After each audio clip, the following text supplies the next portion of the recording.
አቤልዬ ወንድማችን ትለያለህ እኮ። እኔ እውነቴን ነው የምላችሁ ከሩትዬ ጋር እንግዲህ ይሄው ፏ ብትን ብሎ መጥቷል ማለት ነው። ኮንግራ ሩቲ ብለዋታል ማለት ነው።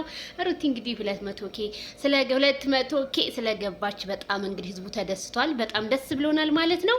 እና ጉር ሳይሰማ መስከረም አይጠባ የብዙዎቻችሁ ጥያቄ ዜዶዬ አብርሃም ቡታጅራ መቼለታ የሄደው ለሰርግ ነው እህቱን ድሮ ነው የመጣው እያላችሁ ብዙዎቻችሁ ስትጨቀጭቁኝ ነበረ። እኔ ግን ያው እያወኩ ዝም አልኩኝ። ታዲያ አሁንም ልንገራችሁ ዜድ አብርሽ ቡታጅራ የገባው ሰርግ ነበረ። ያገቡት ደግሞ ያክስቶቹ ልጆች ናቸው። ስለዚህ ያክስቶቹ ልጆችን አብርሃም ወደ ሚዲያ ሁሉንም ይዞ መንጣት ስለማይፈልግ ይዟቸው አልመጣም። ስለዚህ አብርሃም ቡታጅራ መቼለታ እንደውም እሄዳለሁ ሲል የነበረው ሰርግ ነበረ። ከዛ ያክስቶቹ ልጅ ሰርግ አክብሮ ወደ አዲስ አበባ ተመለሰ ማለት ነው። ግን አሰራራቸው፣ ሲስተሙ፣ አመጣጡ ከየትና ከየት እንደሆነ አገጣጠማቸው ግን በጣም ነው ደስ የሚለውና ላክስቶች ልጆች መልካም ሰርግ ይሁንላቸው ብያለሁ አብርሽ።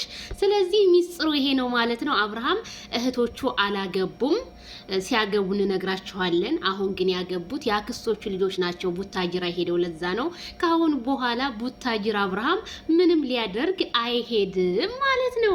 ስለዚህ እዚህ ጋር እንዘጋለን ድራማውን። እንዴ እኛማ ያዙን ልቀቁን።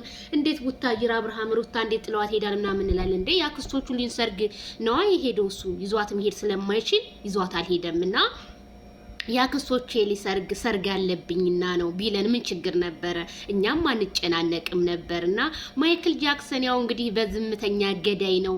ሚስጥር እንደ ሚስጥር፣ ጨዋታ እንደ ጨዋታ ስለሆነ ማይክል ጃክሰን የሚያየው። ስለዚህ ያክስቶቹን ልጅ ሰርግ ተጫውቶ እኔ ደግሞ ኤፍሬም ዜዶዬ ሙሽራ መሰል ኤፍሬም አገባው ምናምን። ኤፍሬም ምን ያገባል?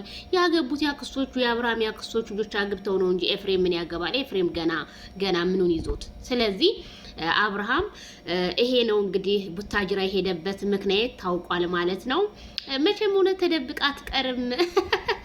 ወይ አብርሃም ታደሰ ቡታጅራ ሄዶኛ ደግሞ እንትና ጋር ተገናኘ፣ ሆቴል አደረ፣ ምን አደረ እንላለን።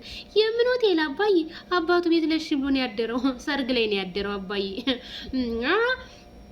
ለተጨነቃችሁ እህቱ ለምትሉ እህቱ አይደለችም። ምን ያውቄ ነው ዝም ያልኩት ማለት ነው። ያክስቶቹን ልጆች ድሮ መጥቷል ማለት ነው። ስለዚህ ነፂ ተብዬዋ ደግሞ ያው እንግዲህ ድራማው ሞቅ ለማድረግ ያትገብታበት ነው እንጂ ሰርግ ላይም አልተገኘችም።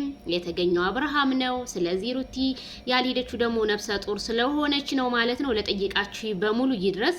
አብርሃም ግን ለምን ደበከን? ለኛ ሁሉንም ነገር እያሳየህ ነውና መደበቃችን ነው የገረመና ሚስጥሩ ይሄ ነው እላችኋለሁ። በሌላ ቪዲዮ እንገናኝ። ባይ ባይ።